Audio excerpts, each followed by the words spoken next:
कोई पेरेंट सिर्फ प्यार देखकर अपनी बेटी की शादी ऐसे लड़के से कर देगा?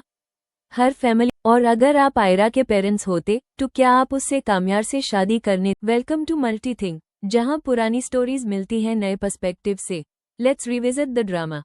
हर जनरेशन का एक ऐसा ड्रामा होता है जो सिर्फ टीवी पर नहीं, लोगों के दिलों में भी अपनी जगह बना लेता है। और उन्हीं ड्रामाज में से एक है मेरी जिंदगी है तू। लेकिन एक इंटरेस्टिंग क्वेश्चन है, अगर ये ड्रामा 2030 में पहली बार रिलीज होता तो क्या ये फिर भी सुपरहिट होता? उसके लिए तो आपको पूरा वीडियो देखनी होगी। तो चलो तो पहले थोड़ी स्टोरी बताती हूँ। ड्रामा की शुरुआत कामयार से होती है। एक पार्टी से लौटते वक्त उसकी गाड़ी का एक्सीडेंट आयरा के भाई से हो जाता है। इसी इंसिडेंट के बाद आयरा और कामयार की पहली मुलाकात होती है। शुरुआत में दोनों के बीच सिर्फ टकरार होती है, लेकिन धीरे धीरे फिर प्यार में बदल जाती है। कुछ समय बाद दोनों निकाह के लिए भी तैयार हो जाते हैं। लेकिन निकाह के दिन सब कुछ बदल जाता है। सबके फोन्स पर कामयार का एक वीडियो वायरल हो जाता है, जिसे देखकर आयरा का उस पर से भरोसा टूट जाता है और उनका निकाह टूट जाता है।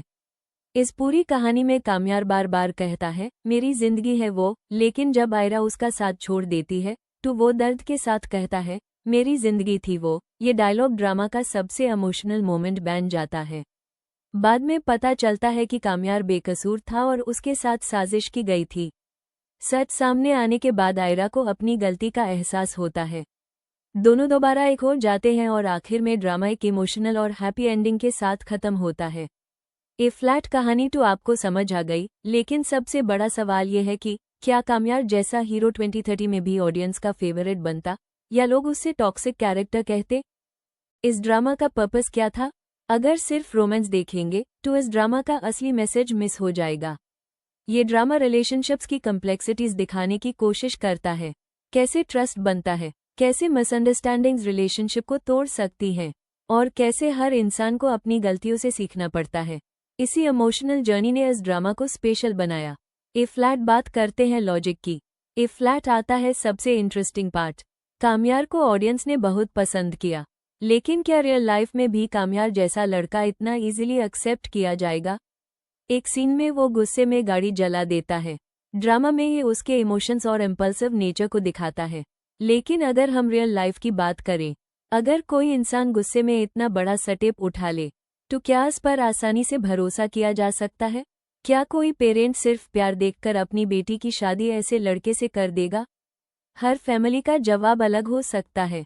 कुछ लोग कहेंगे कि इंसान बदल सकता है, और कुछ कहेंगे कि रिलेशनशिप में ट्रस्ट और इमोशनल कंट्रोल सबसे इम्पोर्टेंट होते हैं। यही वजह है कि कामयार का कैरेक्टर इतनी डिस्कशन क्रिएट करता है। लेकिन एक बात और भी है, ऑडियंस को सिर्फ परफेक्ट हीरोज पसंद नहीं आते। कभी कभी फ्लॉड कैरेक्टर्स भी लोगों को इसलिए पसंद आते हैं क्योंकि उनका सफ़र देखना इंटरेस्टिंग होता है। अगर फ्लॉज के बाद कैरेक्टर जेन्युइनली ग्रो करे तो ऑडियंस उससे और ज़्यादा कनेक्ट करती है। 2030 में ये ड्रामा हिट होता? मेरी ओपिनियन में हाँ, लेकिन कुछ चेंजेस के साथ। अगर स्टोरी को थोड़ा फास्ट हो जाए, कैरेक्टर्स को और रियलिस्टिक बना दिया जाए तो, और बिहेवियर को और क्लियरली दिखाया जाए, तो ये ड्रामा 2030 में भी सक्सेसफुल हो सकता है। लेकिन अगर सब कुछ बिल्कुल पहले जैसा ही होता तो सोशल मीडिया पर कामयार के कैरेक्टर को लेकर काफ़ी डिबेट ज़रूर होती, और शायद इसी डिबेट की वजह से ये ड्रामा और भी ज़्यादा विरल बन जाता। ए फ्लैट आप बताइए, क्या कामयार जैसा हीरो 2030 में भी ऑडियंस का फेवरेट बनता? और अगर आप आयरा के पेरेंट्स होते तो क्या आप उससे कामयार से शादी करने देते? अपनी ओपिनियन कमेंट्स में ज़रूर लिखिए। और अगर आप ऐसे ही पुराने और नए ड्रामाज के पर्सपेक्टिव से एनालिसिस देखना चाहते हैं तो चैनल को सब्सक्राइब करना मत भूलिए। हर हिट ड्रामा हर जनरेशन में हिट नहीं होता। मिलते हैं अगले रिविजिट में।